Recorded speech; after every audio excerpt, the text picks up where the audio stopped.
There's something big happening in your community. There's bird flu affecting cattle in California. Can you tell us what's going on? Well, we have what is a pandemic in cows going on right now. In my area, we were deeply in it for the last few months. We're starting to come out of it a little bit, which is very fortunate for the industry, but it's been a real drain on the economy in our area and the people that work at these dairies and the people that work in allied industry. And when you mention in your area, this will go the whole Central Valley. Who are the people that are impacted? Within 70 miles circle of that would be my trade area. People that trim hooves and people that haul cattle and people that need to be on and off dairies, milk testers that can't get on and off these facilities because they're under quarantine. It affects their income and it affects their daily life. So it's not just an animal disease that affects the animals, it affects a way bigger picture than people can see. Well, I'll just use my personal, my employees, because of the animals not being allowed to leave facilities for a period of time, over the last few months had less and less overtime hours because there's not as many livestock coming to the sales. So we guarantee everybody 8 hours, but in normal circumstances, there'd be 4 to 6 hours of overtime per pay period. Well, that's quite a bit of money for the average person to take home that has bills, that has a car payment, that has a house payment. So it affects everybody in an adverse way that people can't see. And can you tell us about your business? You're in the center of all this because you do auctioning, right? We are a pretty normal business in head count. So we would run 1,500 to 2,000 cattle a week through my facility. We got down to as low as 500 a week, which is lower than I can remember ever in 45 years of owning the livestock market. So that's a significant number to be off for any industry. So if my industry was off that much, think of all the allied businesses that were off that much. I at least had a chance to do business. But if I'm a milk tester and I can't be on that facility, I do nothing. If I'm a hoof trimmer that can't be on that facility, I do nothing. I mean, they've lost, at times I think there was guys that were probably off 80, 90% of their business. Now, some of that's coming back, but how do you make up for that lost time? Their loss of income, their loss of milk income, those numbers could be, for some, $1 million.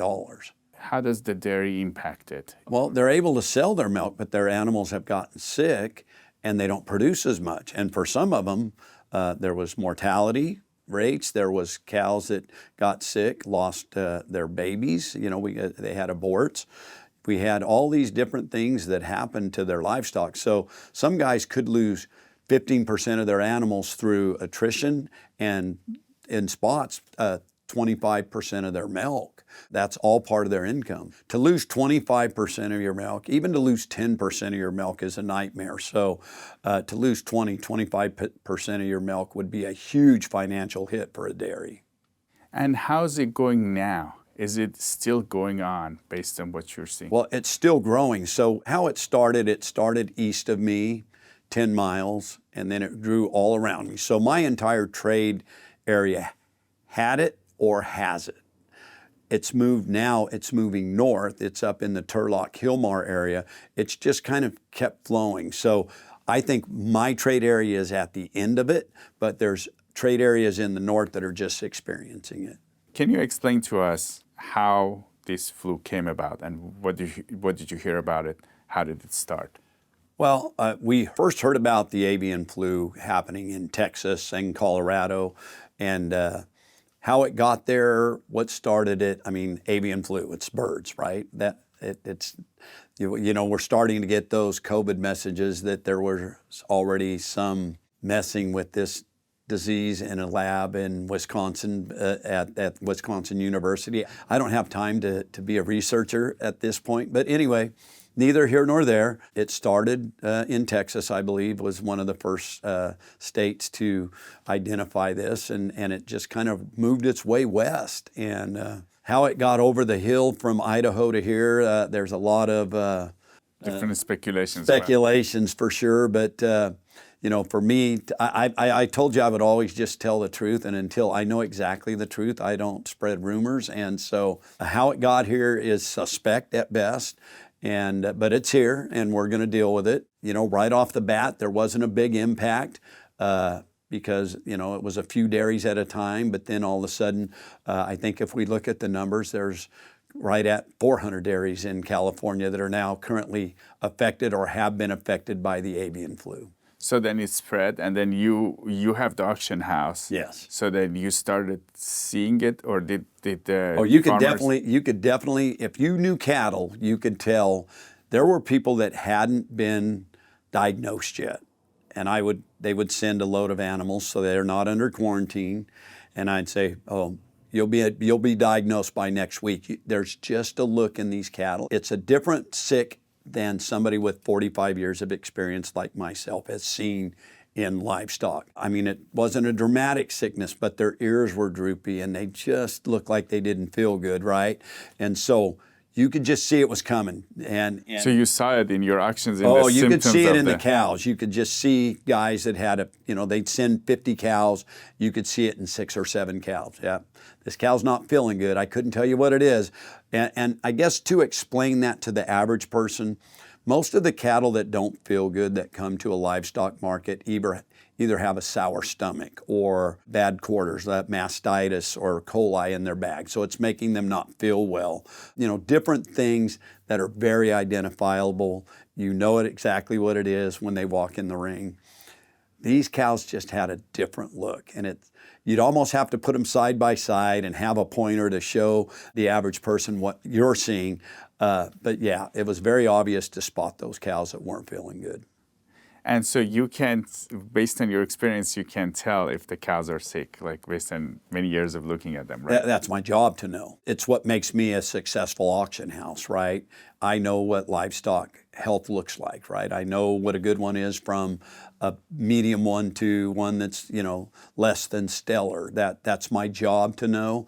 And after 45 years, I should know. You saw the cases, and then did the state kind of shut you guys down or shut the auctioning down? No, they didn't. They didn't shut us off from these livestock that weren't diagnosed. So the only time we got shut off from the availability to livestock were as herds got quarantined. And that's when they shut the livestock markets off from them. So it still wasn't a big deal until 70% of our customers had it. And then we all went and said, hey, look, you're taking our ability to make a living away. When they said, well, we're trying to stop the spread. And I'm thinking, well, it's spreading without us. We're not the spreaders, right? They're already spreading in their own. It's spreading everywhere. And it's the air and it's birds. And I'm not even quite sure how this spread so rapidly. But I did have one dairyman tell me it actually came true. So his neighbor had it, but there was a huge cornfield between him and his neighbor. His neighbor had it, he didn't. So they were taking the cornfield down, and the neighbor and I were having a conversation. He goes, I'll have it next week. And he did. As soon as that little buffer between his farm and because they took the corn? Yeah, okay. they took that little bit of buffer, they took the buffer down, and all of a sudden, he had the flu. 5 days later, his cows were sick. So when these cows get sick, can you tell us what's the process? Is it 10 days? Is it 15 days? It's the flu that might be for each animal. I mean, it's a little different. For some, I think they go through it for 2 or 3 days. For some, I think they go through it a week. But the other side of that has been their loss of milk doesn't come back. A lot of times there's something that happens to a cow that makes her go off on her milk and sick. But as soon as she feels better in 2 or 3 days, her milk comes back. And I'm going to use this as an example for the layman. So let's say this cow was giving 80 pounds of milk per day before she got sick. So she gets sick and she drops to 55 pounds of milk. Well, with the bird flu, it's maybe got to 55 pounds of milk and then continued to lower because it just never came back. Let's say it's a mastitis cow or a cow that just doesn't feel good for another reason. She's got a sour stomach. It's not avian flu. She goes from 80 to 55 pounds in 2 days. Well, 4 days later, she feels better. She's back to 75. A week later, she's back to 80. It comes back. But with this avian flu, a lot of these cows, their milk flow has not come back. And do you think this is long term?